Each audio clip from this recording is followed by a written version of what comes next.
All right, guys, we've got our preview here for the Miami Dolphins. Over under 9.5 is their season win total. Interesting team. Last year faded down the stretch, though. It's an interesting way they ended the season last year because they were hurt. They were kind of fading away a little bit. They were playing tough team after tough team to end the season. So it was interesting, and then they get to the playoffs and lay an egg a little bit in the cold there. So very interesting because this season kind of lines up schedule-wise the same exact way, so we'll see how that goes. But, step by step as we go forward. But let's talk about it. Mike McDaniel, the head coach. Really like Mike McDaniel. I love the scheme. I really do. Just love watching it. Incredible watch. And his fingerprints are all over it, and he's turned, and I guess he's turned offense into almost like a video game where it's just speed, speed, speed everywhere. It's incredible to watch, and really, really love it. Anthony Weaver comes in at DC. Vic Fangio didn't leave that great of a mark here, but he also dealt with injuries, number 1 and 2. I guess he wasn't well liked from what I can tell. Him and the players didn't really mesh too well. So interesting dynamic there. We'll see if Weaver can come in and, make that connection a little bit better and step the defense up.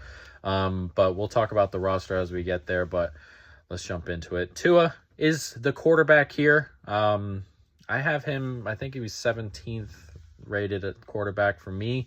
Good enough to run this system for sure. And I know people like to bag on Tyreek for saying he has the most catchable ball in the NFL, but he probably does because, one, he does lead pretty well, but also he's got a really soft touch, and it kind of gets there a little bit slower but easier to catch kind of thing. Doesn't necessarily have a cannon and doesn't necessarily try and throw it through guys, which is a benefit to these receivers because they're so quick that they're open on their own all the time. It's probably not a benefit on a team like the Giants last year or something where receivers aren't getting open, and he has to fit throws in there and kind of force it through. So perfect for this system for me, Tua, so I can't knock him for that, and he gets himself a payday, which is nice. Skylar Thompson's the backup, is what it is at backup. Running back, really deep room. Raheem Mostert, really, really good last year. Devon Achane came in as a rookie, incredibly quick, dynamic. The running scheme is also dynamic, a lot of outside runs, a lot of pulling guards, a lot of that stuff. It's really difficult to cover. They bring in Jalen Wright in the draft. They really like him by the sounds of it. Jeff Wilson's still here, who's solid. So there are 4 running backs on the roster, and you hear Mike McDaniel say he's going to hide the hot hand. He's going to kind of rotate guys in and out. We'll see about that. I still think Mostert and Achane are going to get all the work, really, and Jalen Wright will get his a little bit. So we'll see. But a really, really deep room, a really dynamic and talented room as well. Wide receiver, good room.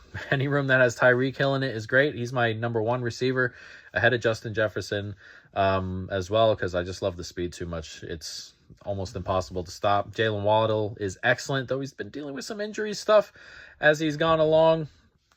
But really, really like Jalen Waddle, and Tyreek Hill is an incredibly quick 1-2. Odell Beckham comes in. We know what Odell is at this stage. He's not going to win very often. Goes up and makes some catches. It's just a body for me. Braxton Berrios is solid in the slot. Malik Washington is someone that's really, really interesting. So I really, really like the wide receiver room. And surprise, surprise, on the Dolphins team, the skill position groups are unbelievable. Tight end, Jonnu Smith gets bought in. That's interesting.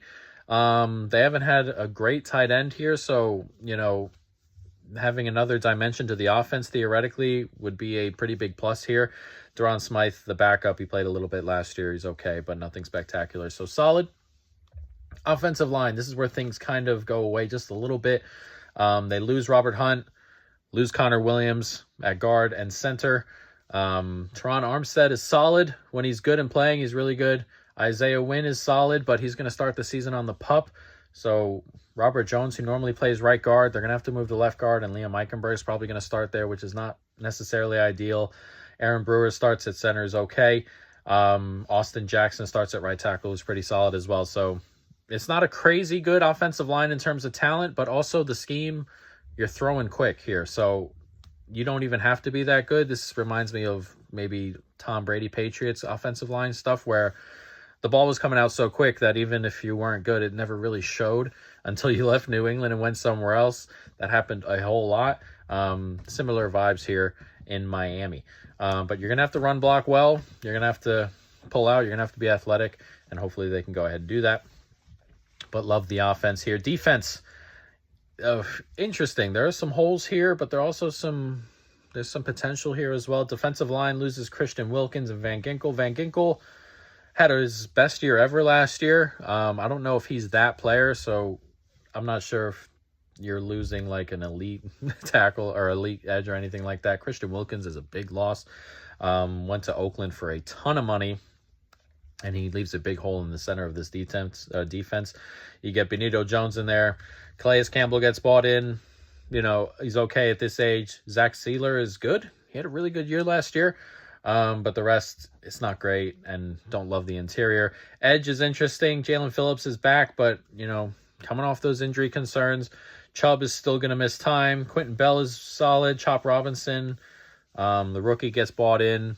We'll see how he gets along. Emmanuel Ogbah's okay. So the depth here is decent, but, you know, injury concerns with Phillips. Obviously Chubb, who I wouldn't be surprised if he gets traded at some point during the season, if he comes back healthy. So not in love with the D-line, but there's potential here. Should, you know, Seiler take another step and Campbell is okay in the middle and everyone's kind of healthy, there's a bit of potential here on D-line. Linebacker, it's not fantastic. David Long, really good against the run, but not really a coverage guy, and Jordan Brooks is not really a coverage guy. So defensively, or in coverage, I mean, this is not a great linebacker room. As we said, David Long is good against the run, which they'll probably need a little bit more this year with the interior being the way it is, but not in love with the linebacker room.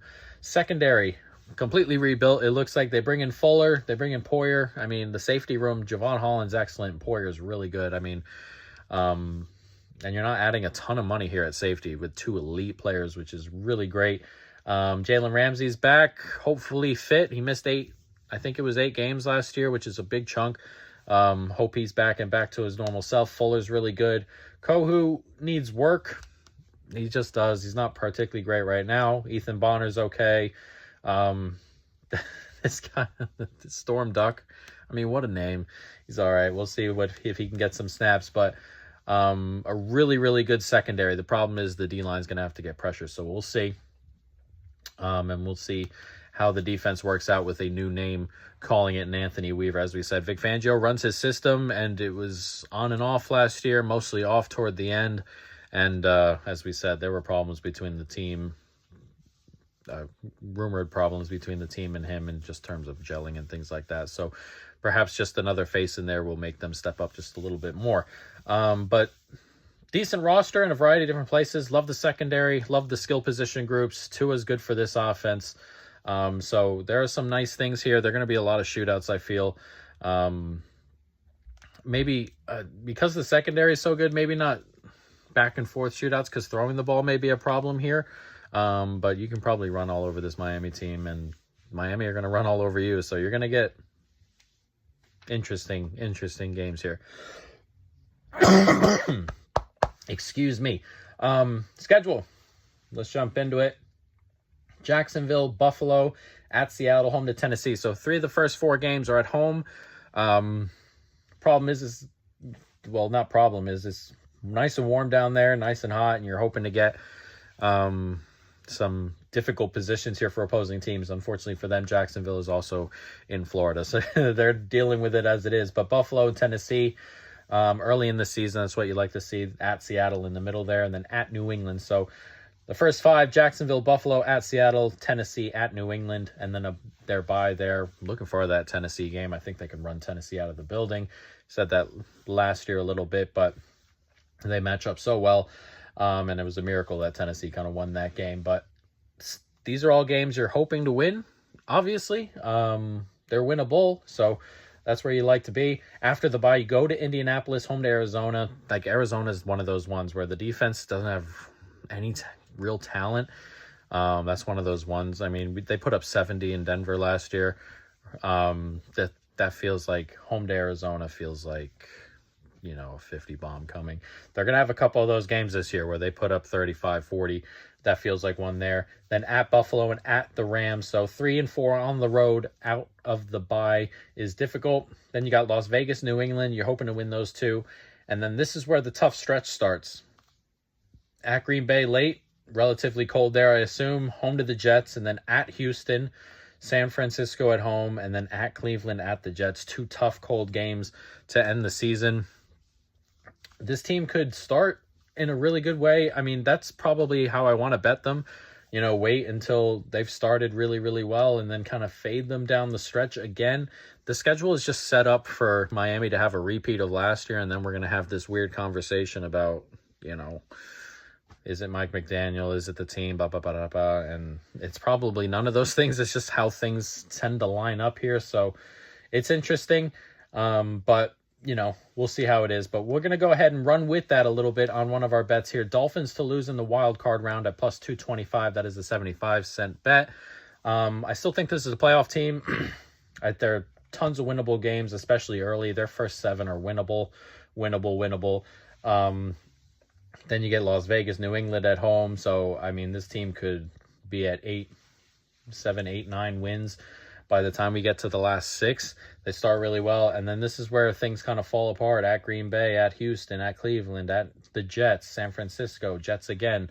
And the Jets play them well. Jets have the talent on defense to kind of deal with this game, or this running scheme. They're difficult games. So, we like that. Like them to kind of skid into the playoffs, and then they get a road game in the cold, most likely, against a good team, whether it's Kansas City, could be a division foe, whether it's at the Jets, could be cold there as well. The cold is important, obviously, with Tua in particular, but, I mean, there were times last year during that Chiefs game where it felt like they didn't even want Tua to throw complicated routes, is what it felt like to me. But Chiefs would be bad, at the Jets would be bad, at Buffalo would be bad.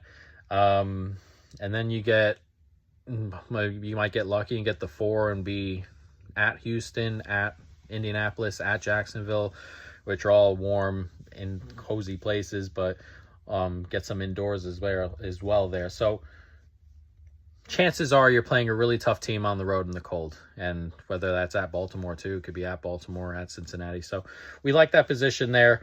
And then this one is a league-wide bet. This one's not just for the Dolphins. Over 2.5 200-plus yard receiving games at minus 200. That is a $1 bet. That is just 3 200-yard games throughout the NFL for the entire season. Really like this, and I put it here with Miami because this is one of the places where you're going to find potential for that, and Tyreek Hill or Jalen Waddle, really, but Tyreek Hill especially. If Jalen Waddle misses some time here and there and they're in a shootout, Tyreek's going to get his 200. He was one of the 5 that got 200 last year, along with another player I really like to most likely to get here in CeeDee Lamb. He had a 200-yard game also.